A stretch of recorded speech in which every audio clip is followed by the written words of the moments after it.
Hi everyone, welcome to my channel. So आज का video होने वाला है एक लूज कुर्ती पर। ये एक स्ट्रेपी ड्रेस है। सो वीडियो शुरू करते हैं। सो यहाँ पर मैंने लिया हुआ है 2 मीटर लाइनिंग और ये रियोन फैब्रिक है। ये भी मैंने 2 मीटर लिया हुआ है। यहाँ पर मैंने कपड़े को कुछ इस तरह से 2 फोल्ड में रखा हुआ है। अब इसे एक बार और फोल्ड करना है ट्रायंगल शेप में। सो कुछ इस तरह से उसे पकड़ना है और यहाँ पर उसे कुछ इस तरह से ट्रायंगल शेप में फोल्ड कर लेना है। सो कुछ इस तरह से ट्रायंगल शेप में फोल्ड हो जाने के बाद अब हम यहाँ पर गले के लिए मार्किंग करेंगे। सो यहाँ पर अब गले की मार्किंग होगी यहाँ पर। सो अब यहाँ पर मुझे गले की विड्थ चाहिए 9 इंच। तो 9 का आधा आएगा 4.5 इंच।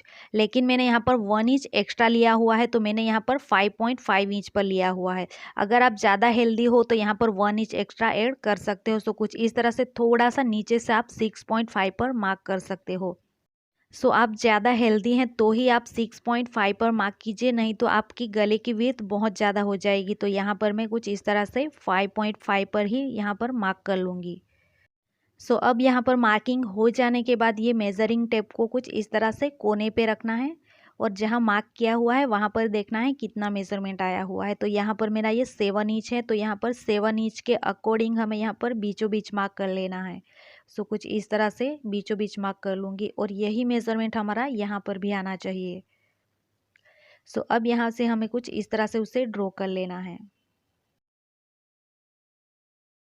सो अब हमें यहाँ पर गले की विड्थ को मार्क करना है। तो गले की विड्थ है 9 इंच, तो 9 इंच का आधा आएगा 4.5 इंच। तो यहाँ पर मैं 4.5 इंच पर मार्क कर लूँगी। सो यहाँ पर 1 इंच एक्स्ट्रा लिया हुआ था, उसे कुछ इस तरह से छोड़ते हुए यहाँ पर मार्क कर लेना है। अब हमें यहाँ पर यही मार्किंग पर कुछ इस तरह से मेज़रिंग टेप को कुछ इस तरह से रखना है 3.5 इंच पर। ये 3.5 इंच की हमारी स्ट्रिप अटैच होगी यहाँ पर। अब यहाँ पर नीचे की साइड में आर्म होल को मेज़र करके देखना है कितना आर्म होल है। तो मेरा आर्म होल है 16 इंच, तो उसका आधा आएगा 8 इंच। लेकिन हमें यहाँ पर हाफ इंच दबाव के लिए लेना है, तो यहाँ पर मैं 8.5 इंच पर मार्क कर लूँगी। सो कुछ इस तरह से यहाँ पर मार्किंग कर लेनी है। उसके बाद हमें यहाँ से उसे ड्रॉ कर लेना है। सो यहाँ से होते हुए उसे कुछ इस तरह से ड्रॉ कर लेना है। सो अब हमारी यहाँ से होते हुए कुछ इस तरह से उसकी कटिंग होगी।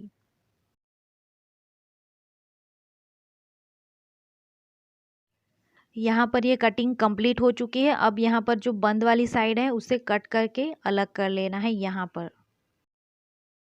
सो अब यहाँ पर मैंने नीचे की साइड में राउंड शेप में मार्क किया हुआ है। आप चाहो तो उसे ऐसे ही छोड़ सकते हो या फिर इस तरह से राउंड शेप में उसे मार्क कर सकते हो। सिंपली हमें जैसे फ्रॉक के घेरे के लिए मार्क करते हैं वैसे ही उसे मार्किंग कर लेनी है और उसे कट कर लेना है। अब यहाँ पर यही फैब्रिक को रखते हुए लाइनिंग को भी कट कर लेना है कुछ इस तरह से। सो यहाँ पर ये कटिंग कंप्लीट हो चुकी है। अब यहाँ पर हम उसे स्टिच करेंगे। सो अब हमें यहाँ पर लाइनिंग को रखना है सबसे पहले और उसके ऊपर हमें मेन फैब्रिक को रखना है। ये वाले कपड़े को हमें यहाँ पर उल्टा रखना है। अब यहाँ पर अच्छे से रखते हुए पूरे में पिन अप कर लेना है और यहाँ पर हमारी ये वाले कोने पर स्ट्रिप अटैच होगी। तो यहाँ पर मैंने ये स्ट्रिप को भी रेडी कर लिया है। स्ट्रिप की लंबाई है 8 इंच, तो 7 इंच की हमारी स्ट्रिप रेडी होगी और 1 इंच हमारा दबाव में आएगा। तो अब हमें यहाँ पर ये स्ट्रिप को कुछ इस तरह से कोने पे रखना है। दोनों स्ट्रिप को कुछ इस तरह से अच्छे से यहाँ पर रखना है। स्ट्रिप को हमें यहाँ पर अंदर की साइड में रखना है। उसके बाद यहाँ से होते हुए हम उसे सिलाई कर लेंगे। सो कुछ इस तरह से सिलाई करते टाइम हमें यहाँ पर स्ट्रिप को रखना है और यहाँ पर पूरे में कुछ इस तरह से सिलाई कर लेना है। यहाँ पर मैंने ये पिनअप को कंप्लीट कर लिया है। अब यहाँ पर हमें सिलाई को स्टार्ट करना है। ये आर्म होल में से सिलाई को स्टार्ट करते हुए कुछ इस तरह से, और यहाँ सिलाई करते टाइम हमें स्ट्रिप को यहाँ पर रखना है और हाफ इंच दबाते हुए कुछ इस तरह से सिलाई कर लेनी है। यहाँ से होते हुए पूरे में सिलाई कर लेनी है। सो यहाँ पर ये सिलाई कंप्लीट हो चुकी है। अब उसे सीधा कर लेना है। तो यहाँ पर कपड़े को कुछ इस तरह से करते हुए ये स्ट्रिप को पकड़ते हुए सीधा कर लेना है। सो अब हमें यहाँ पर यही स्ट्रिप को दूसरे पार्ट में रखते हुए उसे सिलाई कर लेना है। तो यहाँ पर मैंने ये दूसरे पार्ट में भी पिन अप को कंप्लीट कर लिया है। अब यहाँ पर ये वाले कोने पर हमें स्ट्रिप को रखना है, यहाँ पर अंदर की साइड में। तो ये कपड़े को हमें कुछ इस तरह से फोल्ड कर लेना है। सो यहाँ पर ये वाले कपड़े को कुछ इस तरह से ऊपर की साइड में करना है। और यहाँ पर अब हम यही स्ट्रिप को कुछ इस तरह से रखेंगे, लेकिन हमें यही स्ट्रिप को हमें यहाँ पर अंदर की साइड में रखना है। तो दोनों साइड की स्ट्रिप को यहाँ पर रखते हुए सेम तरीके से सिलाई कर लेनी है। सो अब यहाँ पर सेम तरीके से आर्म होल में से स्टार्ट करते हुए पूरे में सिलाई कर लेना है। तो यहाँ पर मेरी ये सिलाई कंप्लीट हो चुकी है, अब उसे भी सीधा कर लेना है। सो यहाँ पर मैंने ये कुर्ती को सीधा कर लिया है और ये कुर्ती ऑलमोस्ट रेडी हो चुकी है। अब यहाँ पर हमें सिर्फ साइड में सिलाई लगानी है। तो अब हम यहाँ पर कुर्ती को कुछ इस तरह से रखेंगे। सो अब हमें यहाँ पर ये मेन फैब्रिक को ऊपर से कुछ इस तरह से पकड़ना है। उसके बाद हमें ये दोनों लाइनिंग को साथ में पकड़ना है कुछ इस तरह से। अब हमें यहाँ पर ये वाले कपड़े को भी कुछ इस तरह से पकड़ना है। अब हमें यहाँ पर ये कुर्ती को कुछ इस तरह से रखना है। सो यहाँ पर आप देख सकते हो ये लाइनिंग अलग से है और मेन फैब्रिक अलग से है। तो यहाँ पर ये दोनों को कुछ इस तरह से अलग अलग रख लेना है। अब यहाँ पर पूरे में सिलाई लगा लेनी है 1/2 इंच छोड़ते हुए। यहाँ पर हमारा ये आर्म होल है। सो अब हमें यहाँ पर पूरे में सिलाई करने से पहले हमें यहाँ पर आर्म होल को अच्छे से सेट कर लेना है और यहाँ पर पिन अप कर लेना है। सो कुछ इस तरह से अच्छे से यहाँ पर पकड़ते हुए पिन अप कर लेना है कुछ इस तरह से। उसके बाद हमें यहाँ पर सिलाई कर लेनी है। तो सिलाई करते टाइम हमें यहाँ से नीचे से स्टार्ट करना होगा। तो हमें यहाँ पर 1/2 इंच कपड़ा छोड़ते हुए कुछ इस तरह से उसे सिलाई कर लेनी है। यहाँ से होते हुए पूरा लाइनिंग में से होते हुए यहाँ तक सिलाई कर लेनी है।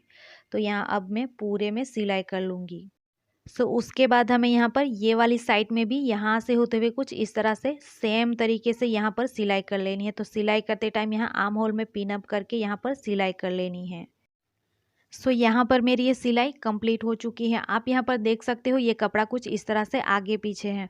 हम यहाँ पर पहले से ही कपड़े को सेट करके सिलाई लगाते तो यहाँ पर आर्म होल भी आगे पीछे होते, तो इसलिए हमें पहले आर्म होल में पिन अप कर लेना है, उसके बाद ही हमें उसे सिलाई कर लेनी है।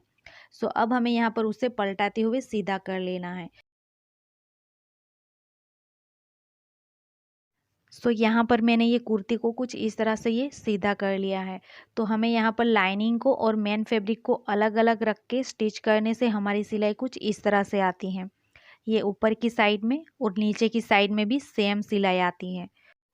सो यहाँ पर ये कुर्ती कुछ इस तरह से रेडी हो चुकी है। अब यहाँ पर नीचे की साइड में सिर्फ 1/2 इंच मोड़ते हुए सिलाई कर लेनी है। तो यहाँ पर अब मैं लाइनिंग में और मेन फैब्रिक में दोनों में नीचे की साइड में सिलाई कर लूँगी और ये कुर्ती रेडी हो जाएगी। सो ये है स्ट्रेपी लूज़ कुर्ती का कंप्लीट लुक। आप ये कुर्ती को कुछ इस तरह से लूज़ ही वेयर कर सकते हो या फिर आप उसे बेल्ट के साथ में भी वेयर कर सकते हो कुछ इस तरह से। आपको ये वीडियो थोड़ी सी भी हेल्पफुल लगी हो तो प्लीज़ उसे लाइक कर दीजिएगा और चैनल पर नए हो तो चैनल को सब्सक्राइब कर लीजिएगा। और ऐसे ही स्विंग से रिलेटेड आप वीडियो देखना चाहते हो तो आप मेरी चैनल को सब्सक्राइब कर सकते हो। Thank you for watching.